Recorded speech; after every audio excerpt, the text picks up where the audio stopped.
नमस्कार. मी भाऊ तोरसेकर. तुम्ही बघत आहात प्रतिपक्ष.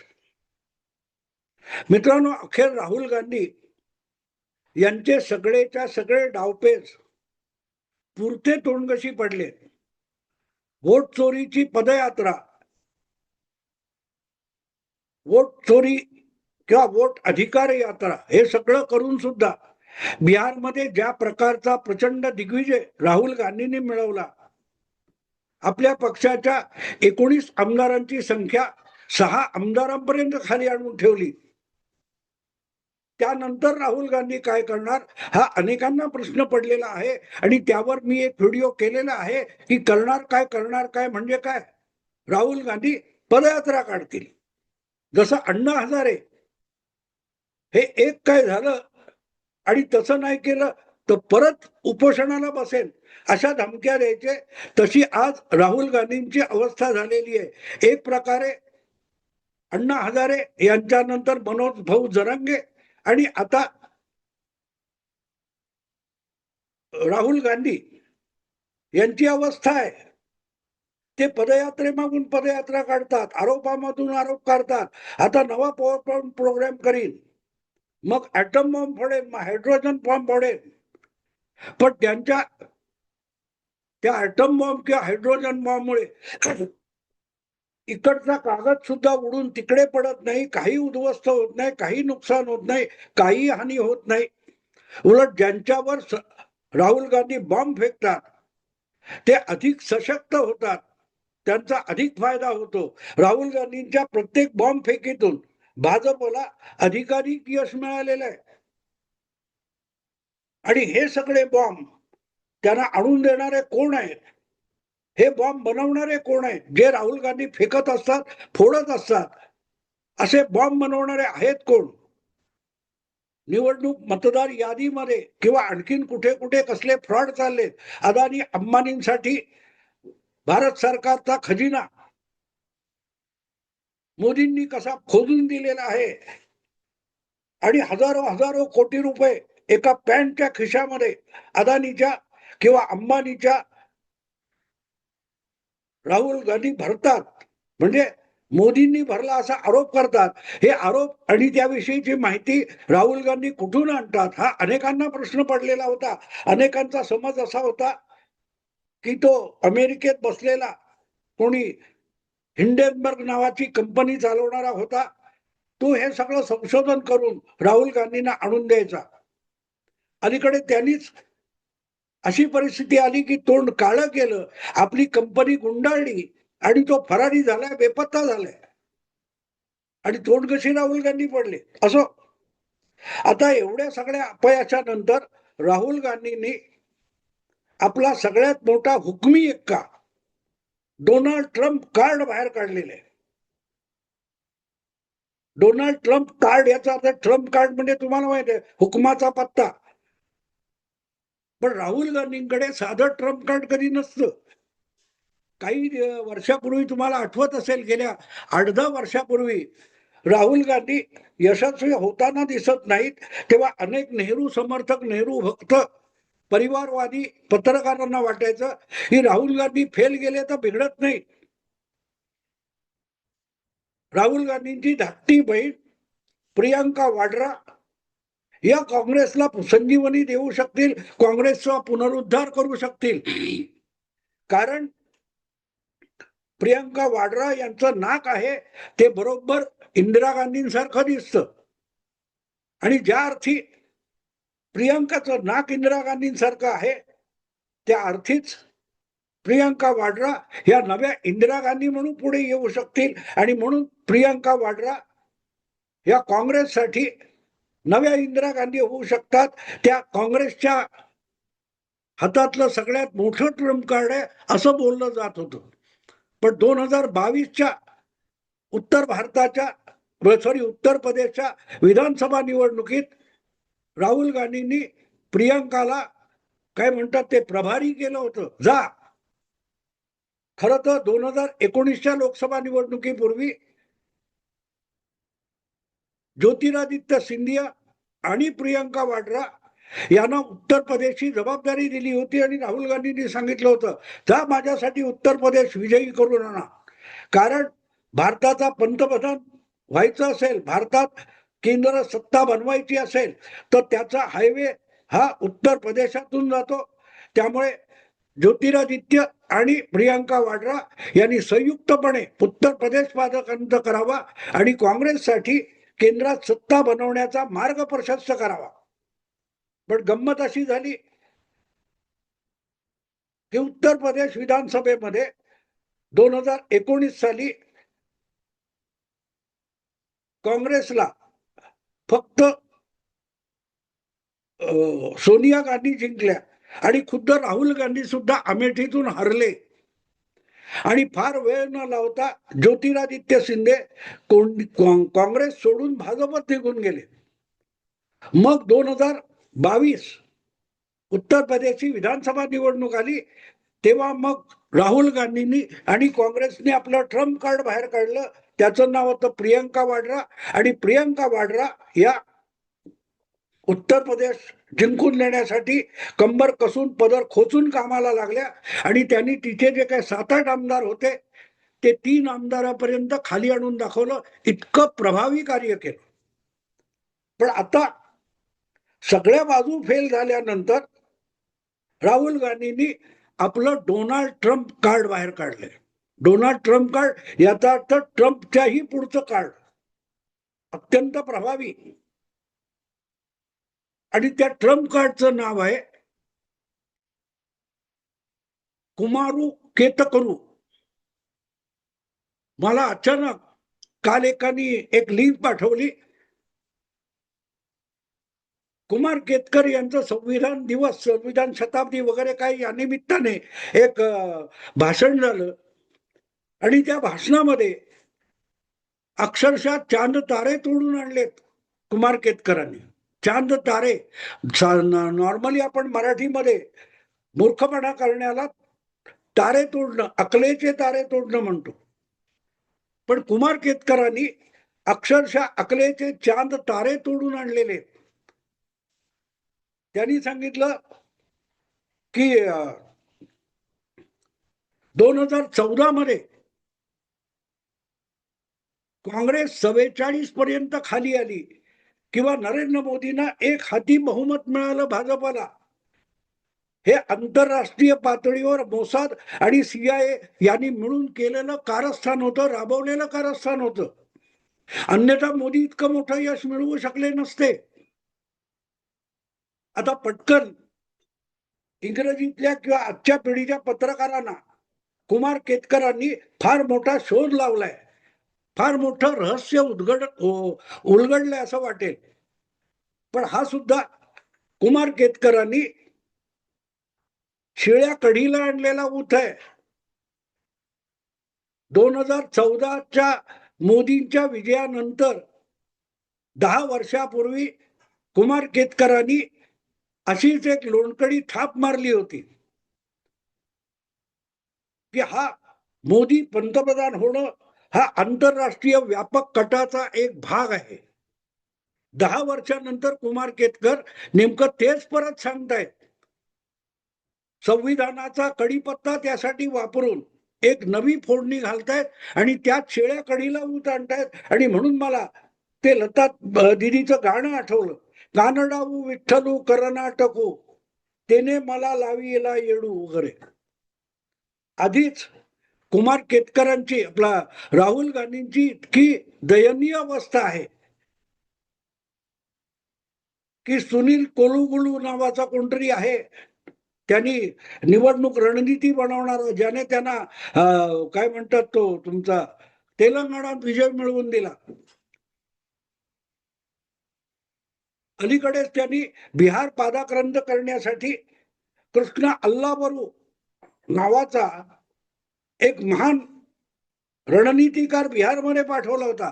त्याने तिथे काँग्रेसला धुपवून दिलं. आता मला वाटतं राहुल गांधींनी कुमार केतकर यांना हाताशी धरलेलं आहे आणि म्हणून मी कुमार केतकर हे राहुल गांधी यांचं डोनाल्ड ट्रम्प कार्ड म्हणतो. आता कोनुगुलू आणि अल्लावरू यांच्या पठडीत केतकरांना बसवायचं तर मग म्हणायला लागतं कुमारू केतकरू म्हणावं लागेल ना. कानडाऊ विठ्ठलू कर्नाटकू त्यांनी मला लाविला येडू. केतकर असंच राहुल गांधींना आणखीन पार पागल आणि वेड करून टाकणार आहे. अल्लावरू कोनुगुलू आणि केतकरू, अरे काय पोरकटपणा. हा, ज्या मोसादने आणि ज्या सीआयएने मोदींना या देशाचं पंतप्रधान बनवलं, तो सीआयए मोदींच्या विरोधात आज कारस्थानं करताना दिसतोय. त्याची जागतिक चर्चा चालू आहे. आणि त्याच अमेरिकेत बसलेल्या जॉर्ज सोरोसच्या पैशावर भारतातले पत्रकार पोसले जातात. सोरोस आणि सीआयए यांच्यातले डायरेक्ट थेट आर्थिक आणि व्यवहारी संबंध अख्ख्या जगात चर्चिले जातात. आणि त्याची गंधवार्ता नसलेले महान विद्वान कुमार केतकर आहेत की त्यांना असं वाटतं की सीबीआय आणि मोसाद यांनी मिळून भारतामध्ये नरेंद्र मोदी यांना 10-11 वर्षापूर्वी पंतप्रधान म्हणून निवडून आणलं. म्हणजे मोदींचा कारभार चाललाय म्हणजे सीआयएचा चाललाय. आणि खुद्द सीआयए मात्र बांगलादेशात त्यांचा कोण एजंट मारला गेला तर त्याचा आरोप मोदी सरकारवर करतं. कुमार केतकरांना ही माहिती देतो कोण? बहुतेक बालपणी पाळण्यातून बाहेर पडल्यानंतर शिशी केली की कुमार केतकरांच्या लंगोट्या किंवा चड्ड्या जेम्स बॉन्ड साफ करत असावा. हगुमुतू झाली की कुमार केतकर नावाचं 6 महिन्याचं बाळ बाहेर काढून जेम्स बॉन्डने त्यांची हगू धुतलेली असेल, ढुंगण धुतलं असेल, लघवी झाली असेल, तो ओली झालेली लंगोटी बदलण्याचं काम सुद्धा, डायपर बदलण्याचं काम केतकरांच्या कोवळ्या वयात, बालवयामध्ये बहुधा जेम्स बॉन्डने केलेलं असेल. अन्यथा असेल रहस्य उलगडून शोधून काढणं हे दुसऱ्या कोणाला शक्य नाही. काय काय माणूस बोलू शकतो, इतकी बुद्धिमत्ता आहे. ती बुद्धिमत्ता सगळी शेण खायला कशी जाते ह्याचा नमुना आहे. कुमार केतकर त्या एबीपी माझाच्या कट्टावर 2018 मध्ये आले होते. किती वर्ष? 7 वर्ष होऊन गेले. तेव्हा त्यांना मोसाद आठवत नव्हता. तेव्हा त्यांना सीआयए नावाचं काहीतरी असतं हे सुद्धा माहित नव्हतं. जा राजू खांडेकरच्या त्या एबीपी माझा कट्टावर कुमार केतकरांचा कट्टा तुम्हाला तिथे मिळेल. तेव्हा तर त्यांना नरेंद्र मोदी निवडणुकीला किती घाबरलेत. भारतातली सामान्य जनता आणि मतदार नरेंद्र मोदींना पराभूत करायला अशी टपून असल्याचा शोध कुमार केतकरांनी लावला होता. तेवढंच नाही, कुमार केतकरांनी त्या कट्ट्यावर सांगितलं होतं एबीपीच्या, मोदी इतके निवडणुकीला घाबरलेत की 2019च्या लोकसभा निवडणुका होणारच नाहीत. कारण मोदी त्या निवडणुका होऊ देणार नाहीत, घेणार नाहीत. कारण स्वर्गातून साक्षात प्रभू रामचंद्र पृथ्वी तलावर अवतरले तरीही आता 2019च्या निवडणुकीत नरेंद्र मोदींना वाचवू शकणार नाहीत. आणि म्हणून नरेंद्र मोदी घाबरलेले आहेत. बघा, अजूनही रेकॉर्ड आहे.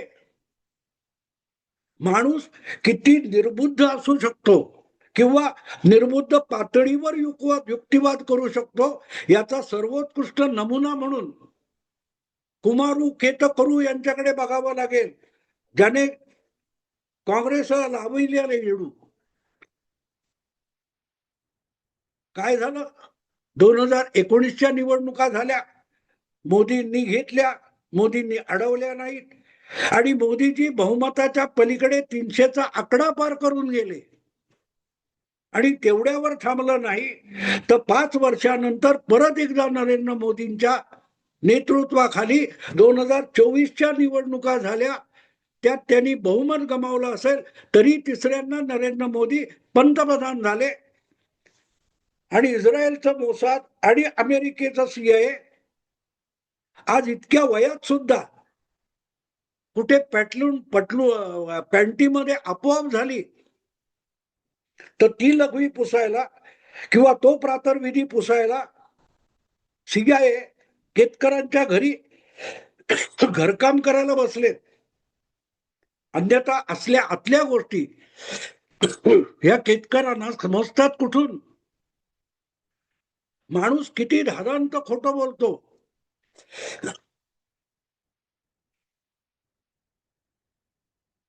आणि खोटं बोलता बोलता हळूहळू केतकरांचाही त्यावर विश्वास बसायला लागलाय. मी अजिबात केतकर खोटं बोलतात असं म्हणत नाही. केतकर जे बोलतात ते खोटं आहे. पण आपण खरं बोलतोय याच्यावर केतकरांचा 100% विश्वास आहे.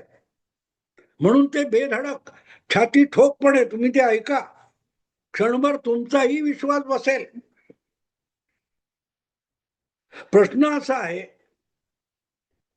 की मोदींना CIA किंवा मोसाद सत्तेवर बसवणार असतील तर मग राहुल गांधी जॉर्ज सोरोसच्या भेटीला कशाला जातात?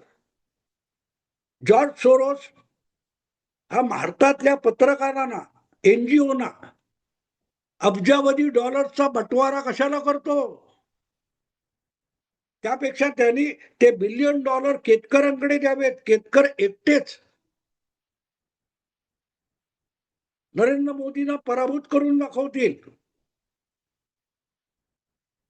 माणसाने किती ताळतंत्र सोडावं. आणि ही सगळी गँग आहे. 30 वर्षापूर्वी यांनी 1995 मध्ये महाराष्ट्रात सत्तांतर झालं. शिवसेना भाजप युती सत्तेवर आली. तेव्हा घाई गर्दीने ग्रंथालय या संस्थेतर्फे एक पुस्तक प्रकाशित केलं होतं, महाराष्ट्रातील सत्तांतर. सुहास पळशीकर आणि राजेंद्र बोरा हे पुणे विद्यापीठाचे राज्यशास्त्राचे प्राध्यापक त्याचे लेखक होते. त्याचं अक्षरशः मी पोस्टमार्टम केलं होतं. हे दोघेही कसे तद्दन खोटारडे. आज कदाचित केतकर आणि सुहास पळशीकर यांच्यात भांडण झालेलं असावं. कारण पळशीकर एक वेगळंच तत्वज्ञान मांडतात की भारतातला विरोधी पक्ष संपुष्टात आलेला आहे आणि दुसरा विरोधी पक्ष उगवताना क्षितिजावर सुद्धा दिसत नाही. दोन टोक आहेत बघा. केतकर आणि पळशीकर हे एकाच माळेचे मणी आहेत, पण त्यांची मतं किती भिन्न आहेत बघा. राहुल गांधी किंवा त्यांच्या नेतृत्वाखालचा विरोधी पक्ष हा जवळजवळ नामशेष झालाय, नाकर्ता आहे, निकम्मा आहे. या निष्कर्षाप्रत सुहास पळशीकर आलेत. आणि जे काय घडतंय ते त्यांच्याच माळेतले मणी असलेले कुमार केतकर यांना तो CIA आणि मोसादचा कट वाटतो. अरे काय पुरणपोळी खाल्ल्यानंतर कटाच्या आमटीचे डोस पिताय का तुम्ही? लिमिट आहे केतकर.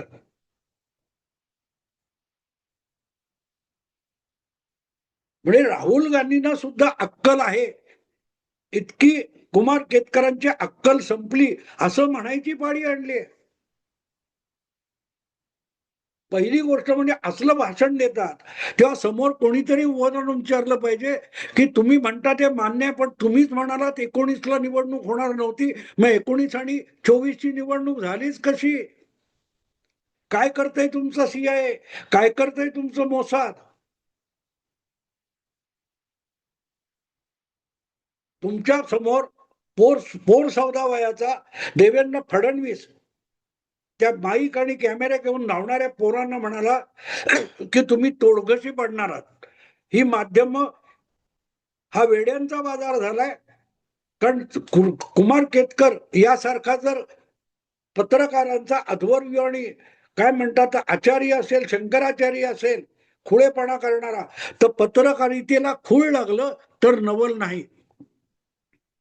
नवल नाही. असं मला अशी अपेक्षा आहे की आता सगळे डावपेच फेल झाल्यानंतर